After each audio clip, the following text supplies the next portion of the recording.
السلام عليكم ورحمة الله وبركاته.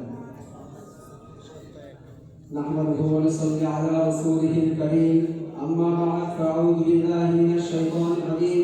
بسم الله الرحمن الرحيم. يا أيها الذين آمنوا أطيعوا الله وأطيعوا الرسول وأولي الأمر منكم. وقال رسول الله صلى الله عليه وسلم: عليكم بسنتي وسنة الخلفاء الراشدين المهديين بعدي عضوا عليها بالنواجذ.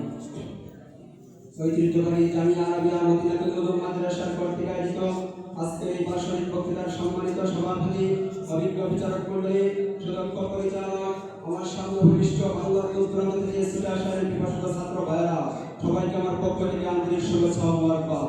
প্রিয় উপস্থিতি, পত্র জামিয়ার পক্ষ থেকে আমাকে দুইটি বিষয় নির্ধারণ করে দেওয়া হয়েছে।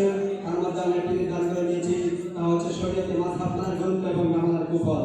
আল্লাহ যদি তৌফিক দান করে উক্ত বিষয়টির উপর কিঞ্চিত পরিমাণ আলোচনা করার চেষ্টা করব। আমার তৌফিক ইল্লা বিল্লাহ। প্রিয় উপস্থিতি, মাযহাবের আধিকারিকত্ব হলো মত, পথ, মতবাদ, আদর্শ ইত্যাদি।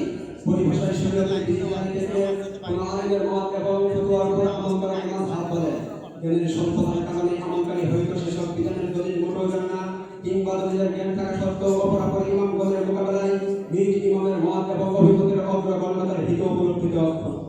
তদুপরি আমলকারী নিজ ইমামের মতের বিপরীতে কোন শরীয়তের দলিলের ব্যাপারে অবগত নয়, যার খেলাফ আমল করা নিন্দনীয় গুনাহ। মুহতারাম হাজির, শরীয়তের বিধিবিধান দুই প্রকার। এক, সে সমস্ত মাসাইল যা আল্লাহ তাআলা এবং তার রাসূল সাল্লাল্লাহু আলাইহি ওয়াসাল্লাম থেকে সুস্পষ্টভাবে বর্ণিত হয়েছে, তা বুঝতে গেলে সামান্য বিবেকবান ব্যক্তির কোনো প্রকার সন্দেহ হয় না। তদুপরি সে বিষয়ে কোরআনের আয়াত এবং হাদিসের শব্দগুলিতে পাহাড়িত কোনো বিরোধ কিংবা সংঘর্ষ হয় না। এ প্রকারের অন্তর্ভুক্ত বিষয়ান্তে কেউ কোনো মাযহাবের অনুসরণ করতে পারবে না। প্রত্যেকেই আল্লাহ এবং তার রাসূলের সেসব বিধানগুলি অনুসরণ করে জীবনযাপন করবে যে ব্যাপারে সে অবগত। দুই, সে সমস্ত মাসাইল যেগুলোতে কোরআন হাদিসের বক্তব্য পাহাড়িত বিরোধ কিংবা সংঘর্ষ হয়, আর এই কারণে এই সমস্ত মাসাইলের মধ্যে সাহাবীদের যুগ থেকে মতানৈক্য চলে আসছে। প্রিয় উপস্থিতি, এবার প্রশ্ন, যেখানে হাদিস সময় রয়েছে মাহাজনের বিরোধ, বক্তব্য তথ্যহীন সুস্পষ্ট নয়, এমন শরীয়তে সাধারণ মানুষ কিভাবে আল্লাহ এবং তার রাসূলের আনুগত্য করবে, কিভাবে শরীয়তের আলোকে জীবন পরিচালনা করবে, সেক্ষেত্রে সাধারণ মানুষ এমন একজন আলেমের মত গ্রহণ করবে যার এর মত তাকওয়ার উপর তার নিয়মিত রাস্তা এবং ভরসা রয়েছে, আর এটাকেই মাযহাব অনুসরণ বলেন।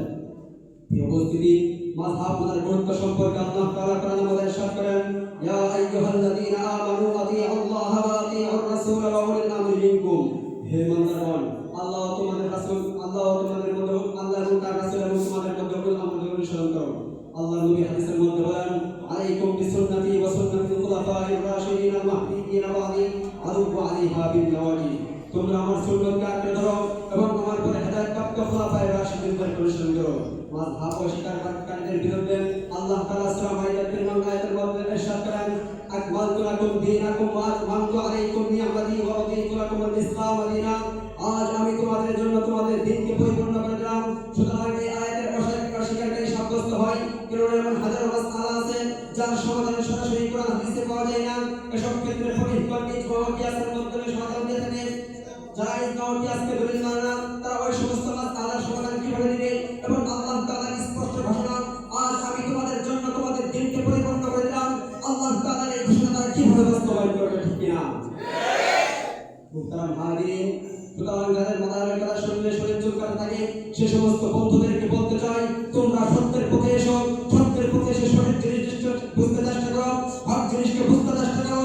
আমরা জানি মাযহাব না বলার ব্যাপারে তোমরাও কিছু করে আমাদের সামনে আনতে পারো, কিন্তু তোমরা এটা ভালোভাবে জানো যে তোমাদের সেই দলিলগুলো আমাদের দলিলের সঙ্গে ঠিকবে না। ঠিক কিনা? সুতরাং তাদেরকে আমরা কনজোর করে বলতে চাই, মদিনার ইমামকারী আহলে হাদিস যাদের টাকা খায় তোমরা তাদের সাফাই বর্ণনা করো। আসমান ও জমিনের রবের শপথ করে বলতে পারি, তোমাদের ওই ছেলে তাদের বাস্তব অবস্থা হলো এই যে আমাদের হক্কানি উলামায়ে কিরামদের নাম শুনলে তার পিছনের দরজাতে পালানোর চেষ্টা করে। ঠিক কিনা?